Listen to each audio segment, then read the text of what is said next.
I'm sorry there's so much pain in this story, but there's nothing I can do to change it, June narrated at the opening of Holy, which was a little fourth wall breaking as, though it was technically part of a letter to other handmaids, it felt like an admission to viewers after 2 relentlessly brutal seasons.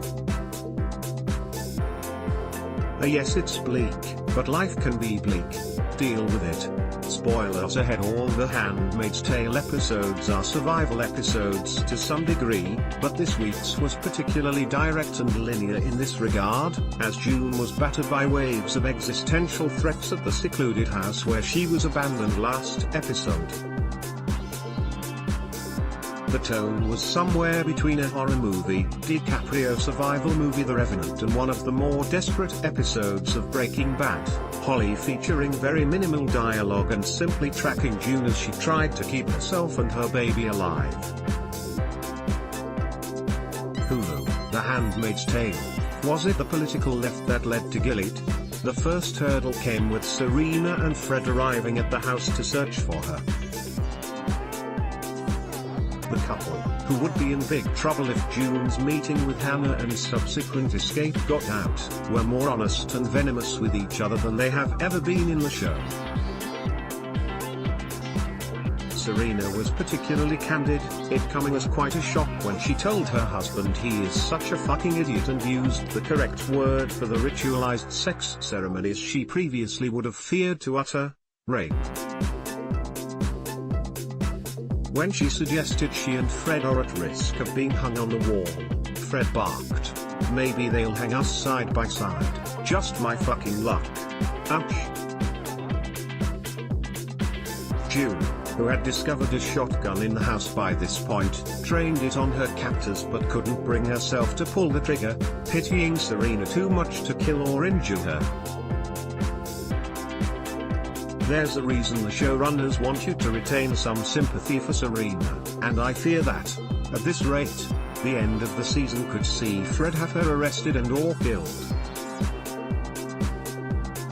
The warring couple left the house without discovering June hiding upstairs, but her next challenge came with trying to liberate a would-be getaway car from a locked garage. The scene where she tried to repeatedly ram the door with the car with next to no run-up was reminiscent of the 1-inch punch buried alive scene in Kill Bill 2. Only June was unsuccessful, the physical exertion of her efforts inducing labor.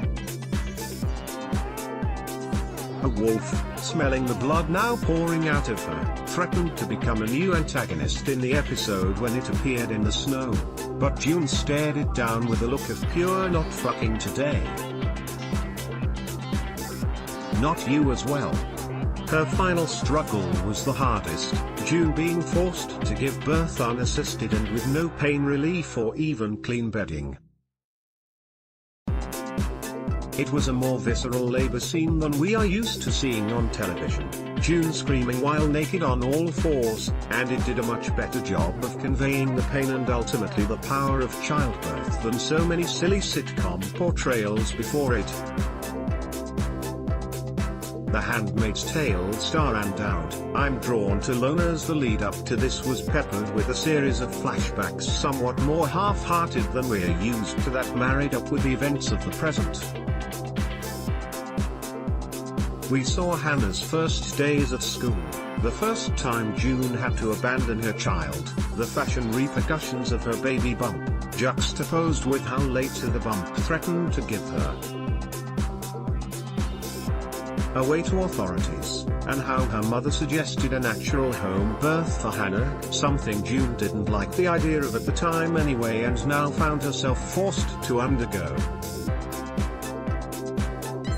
The episode closed with June cradling her newborn, apparently healthy baby, which she named Holly after her mother, whose spirit she has come to appreciate more since Gilead happened. The writing could have been stronger in the "I tell, therefore you are finished" to the narrated letter to handmaids, but it was still a nice moment, a rare one that is nevertheless tinged with sadness, not least because June now no longer has the protection of being pregnant. having fired shotgun blasts to alert people nearby of her presence earlier in the episode. We're to assume she decided to put her baby's health above her shot of freedom. A car approached just before the titles rolled. Let's hope it's a local and nascent rebel, not one of the guards who abducted Nick.